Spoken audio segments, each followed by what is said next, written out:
What's up, what's up, what's up? It's the incomparable Poop Diesel, and we are at Rap Sheet Hollywood, where we bring you the livest and freshest commentary in Hollywood, but of course, with a hip-hop flair. And I'm with the man, what's up, baby? The myth, the legend, in the building, Kendrick Wells. Man, you are Tupac's personal friend, man. Yes. Let's dig into it, man. Tell the people, from the Bay Area, what was that Bay Area influence on Tupac? What are some of the things that you've seen from Pac that directly came from that Bay Area? Man, well, when he came up, man, it was that Oakland thing was popping off. You had it In Vogue, you had Too Short, you had Digital Underground, and I mean, he fell in the crew of one of the biggest groups at the time, Digital Underground, and he was just like, he was where he was supposed to be, man, and it was just happening for him, man, and he fell in love with the Bay. It was a swag about the Bay, and he had it. He's like, that was his home. No matter what, he came to LA, he was from New York, but that Bay Area swag was where Pac was from. I mean, just like when we recorded Right. All Eyes on Me, he had to have Richie Rich and E40, and he had to reach back into Drew the Bay. Down. He had to get that. That's something he couldn't leave out. No matter who tried to stop it, he had to have it, because that's that flavor, man. That's that Bay Area flavor. And you from the Bay, man. You hung out with a lot of different Bay Area. The music scene man. is crazy out Yeah. there, man. I mean, talk about like the Mac Dre. Obviously, the whole Thiz movement and everything like that. Before the Thiz, before that, man, Mac Dre was a Bay Area legend. He was the first. Him and Suge Knight were the first to drop their tapes, and we all wanted to be like them. We wanted to be like Mac Dre. We wanted to be like IMP, and Tupac came in here and he saw all that. He heard all that legendary stuff. It was like folklore, and he sought after people like Mac Dre. He loved the whole Vallejo, E40, all that, and man, I mean, for me to work with Mac Dre, it was like an honor, and Tupac the same thing, man. Wow. Yeah. Wow, man. Tell me, when you met Mac Dre, what was that like, man? What was the brother like? I mean, I was surprised. I thought he was just gonna be this hard, because I met him after the Romper Room thing, and I thought he was just gonna be this hard gangster, which he was in his own right, but he was just a cool motherfucker, man. As soon as you met him, you just like, man, I like dude, man. I like dude. Mac Dre was the real deal, man. Rest in peace, brother. Wow, rest in peace, Mac Dre. So let's fast forward a little bit, man. From the Bay, we're gonna fast forward to Death Row days.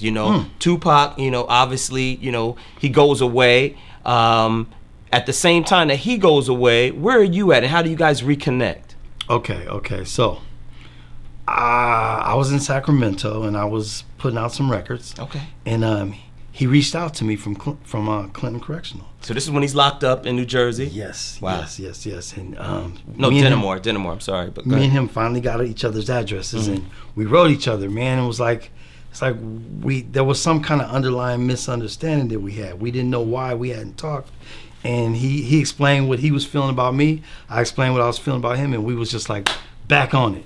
And he told me, man, I might get out, man. This thing's going down. I might get out of jail. I was the first to know. He wrote me and told me this. Wow. Nobody else knew. Everybody had counted him out. And he told me about his exploits with Madonna and blah, blah. Oh, really? What did he tell you about Madonna? He told me that Madonna helped him out when nobody else did. Wow. When he got that first bail, he reached out to a lot of people, and it was Madonna who actually helped him out. And there was some other things going on too. Rap Sheet Hollywood exclusive right here.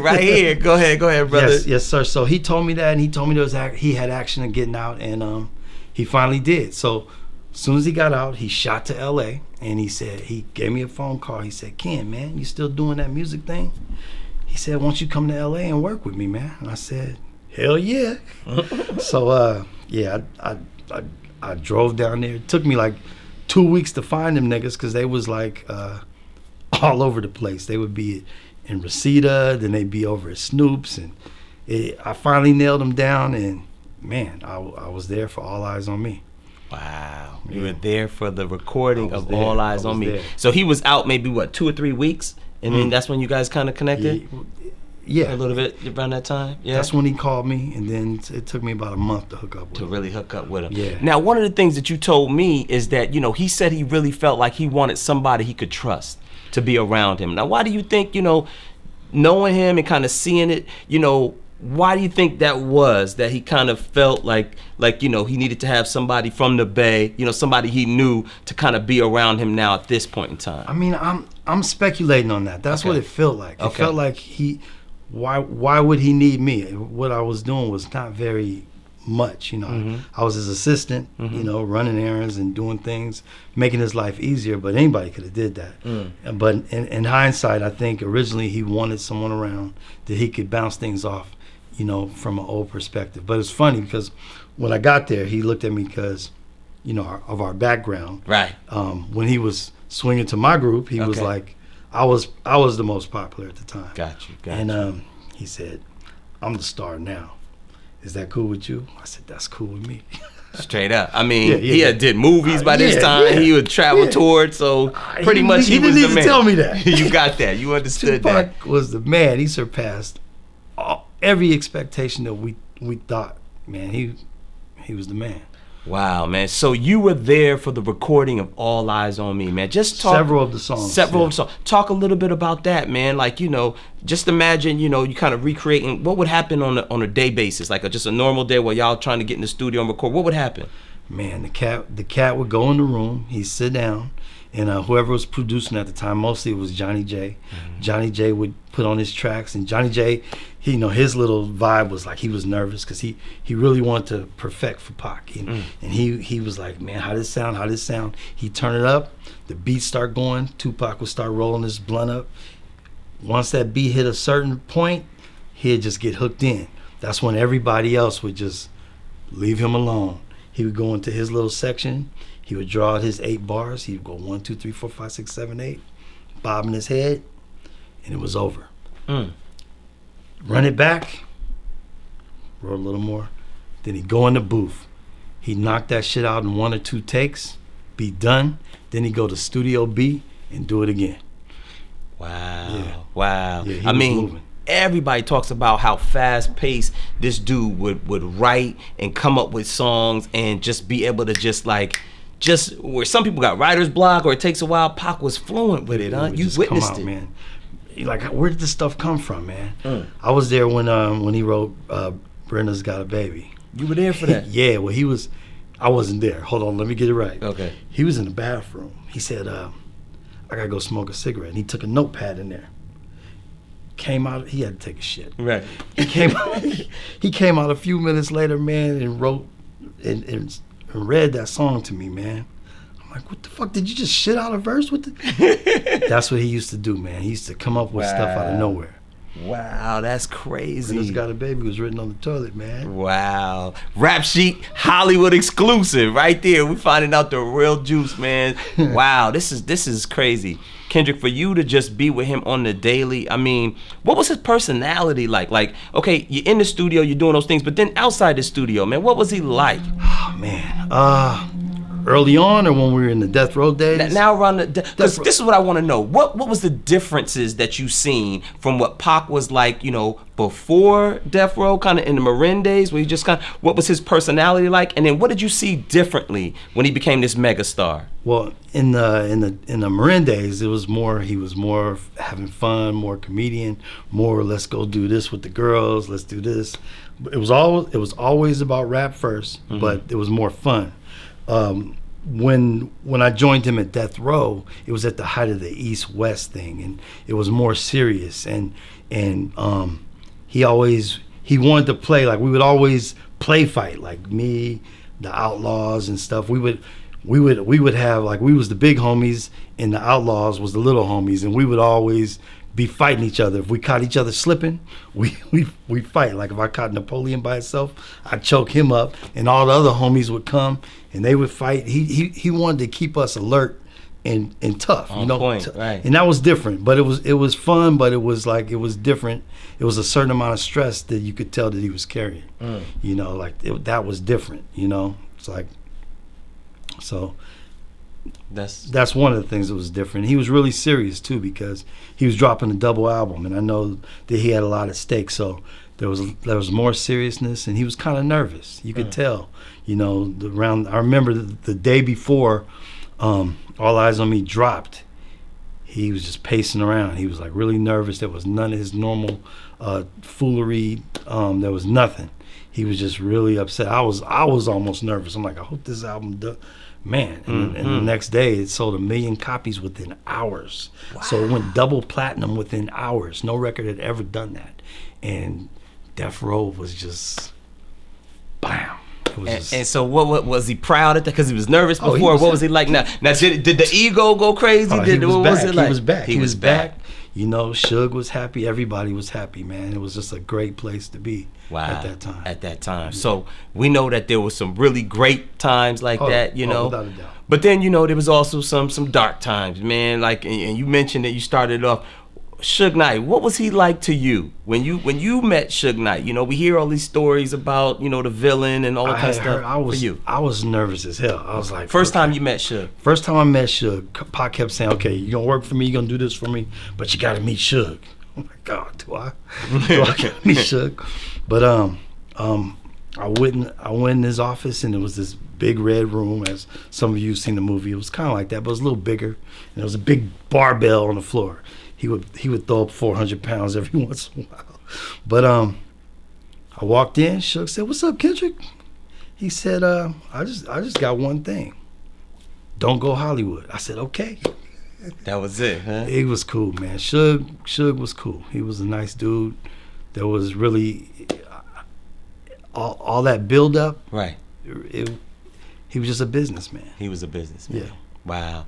So now, you know, you talked about how the playful atmosphere everybody kind of had where, you know, you kind of mess around, rough everybody up. Suge kind of, you know, ran his operation with that mentality and maybe took it, you know, a little further, man. Yeah. You know, were you in New York before Tupac came to Vegas? Were you in New York with him around that time where I guess him and Suge had the big argument? Were you around that day? I didn't hear about that. Okay. I wasn't there. Okay. I was there twice. I was there for Saturday Night Live, and I was there when he filmed Juice. Okay.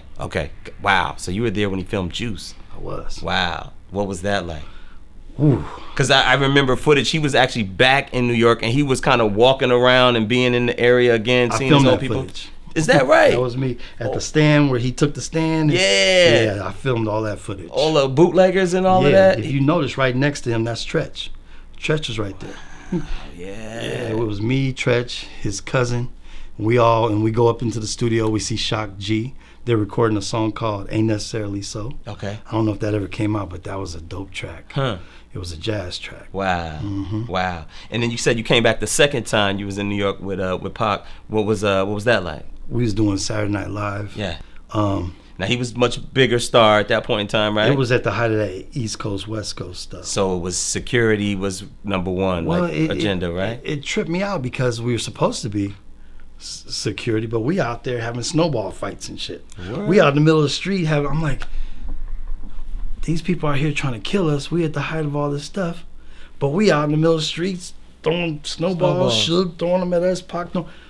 I guess it was just to lighten up the attitude, the atmosphere. So were you feeling that heat, or just at that point in time it wasn't going down? I was nervous as hell just because so much was going on. I was ready for anything. Right. But I think through all that, we went out and had dinner at Benihana's, and it was a light atmosphere. Wow, man. And so, bringing it all the way back, man.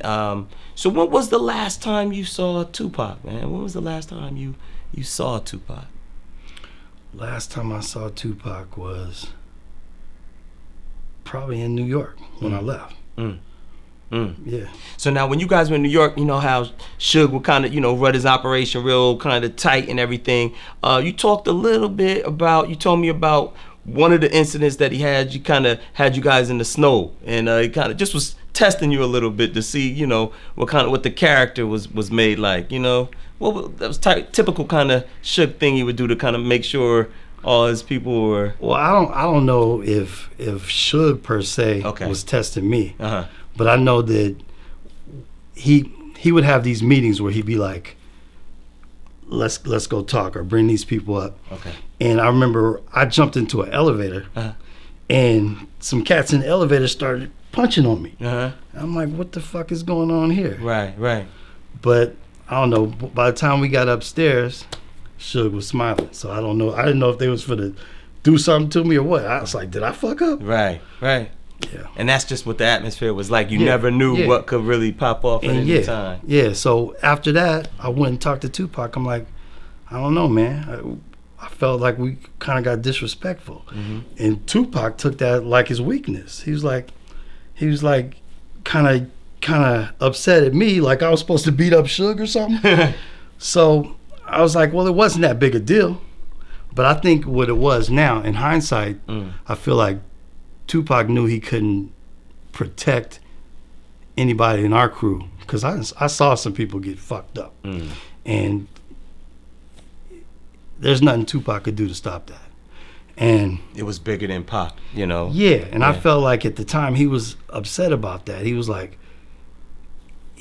man, you should have stood up to him or whatever. I'm like, well. And so at that point, I felt like, man, this ain't right for me. Yeah. Right. So then you kind of just gave some separation, or what was in your mind? What was you thinking at that point in time? Well, I mean, a lot goes into this. Right. A lot was like, okay, there was a point when he asked for his weapons. It's like he's not supposed to. He was on probation or whatever. He was on bail, and he had some guns delivered, and Suge found out about that and told me to get rid of the guns. And just a lot of things was starting to go different. It wasn't how. I'm like, what is this? What, what things started happening with the pay. Suge would say, or Tupac would say, I'm trying to start a company to Suge. And Suge would say, okay. And Pac would ask for the money. He would say, I need $100,000. Suge would tell me to go get the check. And like any other time, I'd go get the check and the money would be there. He said, go get this check. He called Death Row. And I'd show up, get the money, and it'd be there. Well, every time Tupac kept asking for this money to start euthanasia, the money wasn't there. And I go back to Tupac and I say, the check wasn't there. And he said, oh, okay. Tupac would just be like, it didn't happen. And I'm like, okay. So things like that kept adding up, and then I'm looking for my paycheck, and it's not coming like it's supposed to. So I'm like, this ain't right. And for me to stick around kind of supports that. And I couldn't, I no longer felt like I was vital to the situation. Wow. What time period is this around? This is like 96? Yeah, this is right at the beginning of the year. And I think, it was like beginning of 96. Yeah. And I don't know, man, I feel like I left him. I mean, I couldn't save him, but I left. Yeah, man. I mean, it's a difficult thing, and I talked to many people that knew Pac, and it's kind of like you could see a train crash coming, but there's nothing you could really do to slow it down or just stop it, because Pac was a strong-minded individual. Pac did what he wanted to do, and I could just see how there, a lot of people really wish that they could have had things gone differently, man. But that's all hindsight 2020, man. But wow, yeah, really, really touching, man. So for you, man, as you look back now, 20 years later, the legacy that Pac left, the impression that he left on you. You told me a story about how you couldn't listen to his music for a long time, man. Talk just a little bit about that. Oh, man. So, I was in contact with this girl. I actually hired this girl to do his laundry. She ended up actually becoming his assistant after I left. Oh, really? Now she runs his estate. I know who you're talking about. Okay, all right. and that's funny. But I was in contact with her, and she was telling me how he was doing in the hospital. I'm like, should I fly out there? And she was like, no, he's gonna be all right. And last thing I heard was like, I called her, what's going on? She said, he's waking up. And I told everybody, I'm like, he's awake, he's waking up. So this is in Las Vegas hospital? Yes. Okay. And then I went to look at the news, and they said he had just died. I was like, why would she tell me that? Crazy. Anyway, at that point, man, I just locked myself up in a room. I don't know how long I was in that room. It had to be like a day. I was just listening to Life Goes On, man, and just deflating. And basically, that was the last Tupac song I heard for about 20 years. Because every time they would play something, or I left or I turned it off, and I didn't want to hear it, because that's how powerful he was. It's like he affected everybody around him, everybody who knew him, but on a larger scale, because you knew him and he was, I don't know, it's just infectious. Wow, man. Kendrick, man, I thank you, man, so much for just sharing some of this realism, man. And I think, you know, Pac's life is a cautionary tale, man. It's something for people to really be able to take away and understand, you know, how this brother comes from the gutter, you know, all the way to the rise of success. But even along that journey, you know, some of the alliances that you make, you know, that could come back and really just put you in dangerous situations. And you saw it, man, firsthand. You know, you were able to, like, watch this brother grow, you know, swing from different vines, you know, do what he had to do to survive, and then the untimely demise, man. You know, so, man. His candle came and went, man. He did it. He did it big, man. Yeah. Tupac did it big. They say he was like a star, man. He just he shined so bright until finally it just, you know, fizzled out pretty quickly, man. He did his thing, man. He did exactly what he intended to do. Rest in peace, Tupac Amaru Shakur, Rap Sheet Hollywood. I'm your host, the incomparable Poop Diesel, Kendrick Wells, man. Thank you for this moment, man. I appreciate you, man. Thank you. Coming down from the Bay to come rock with us in LA. For sure. That's what it is. I got more for you, too. You got more for me? I got more for you. Woo! Okay, that's what it is, man. Y'all make sure y'all subscribe, click onto that button, watch, share, like, all of that good stuff, and we out.